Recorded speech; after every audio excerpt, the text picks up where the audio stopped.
Some serious horsepower gathered here on the Teretonga grid for the next race, which is actually a combined O.S.C.A and Super Saloon race, or supercar race. This is a Southland Series. They ran on their own before, but some pretty impressive machinery, and they've decided they should get together with the O.S.C.A guys for the last race of the day. An M3 stuck in the middle. That's the ex-Paul Morris car run by local Neil Burns, and Morris had a few laps in that yesterday. But Craig Gilbert already getting to grips with the track out front in his big Chevy Lumina.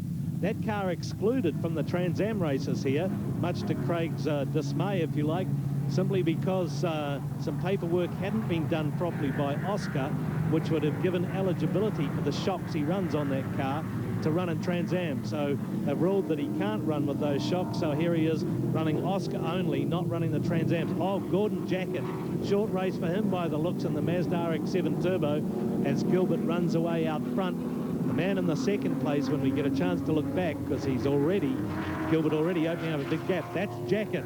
Now that RX-7 looks pretty smoky. Could be he's out of the race already.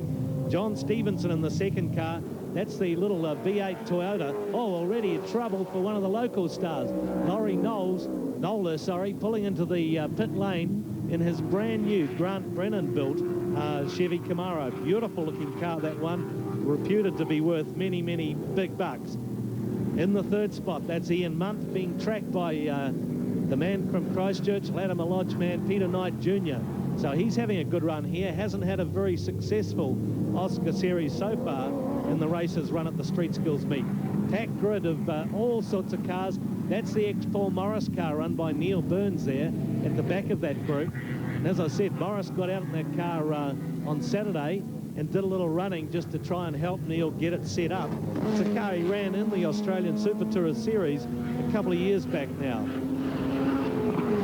Oh, Lindsay Tressler gets the Nissan Bluebird off the edge of the track there, gets it back under control though, no problem. A couple of the big Chevy Camaros that Neil Burns is diving or dicing with. Dives under one of them. Oh, just a little bit loose there. Oh, Craig Gilbert in pit road, along with Gordon Jacket, I think it was. So John Stevenson, ex-Roger Freeth, ex-Trevor Crow, Toyota Starlet. V8 under the bonnet. Beautiful little car. Just looks exactly the same as it did back in the Freeth era, right down to the camera position mounted inside, which Freeth used to monitor all the instruments on board, and he had a load of them as well. So the late Roger Freeth definitely made his name in this car around the country, and nice to see it back in action in this race with the O.S.C.A boys, and running very well. So he's now the race leader, of course, with Gilbert in pit lane. So John Stevenson wheeling through the infield. Closest company looks like Peter Knight Jr. Bit of smoke there from the little Toyota.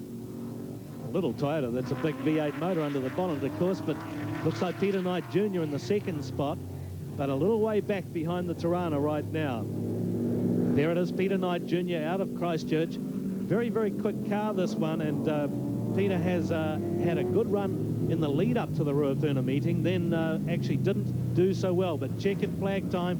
But John Stevenson going to take this race out ahead of Peter Knight, with Ian Munt filling out the third place.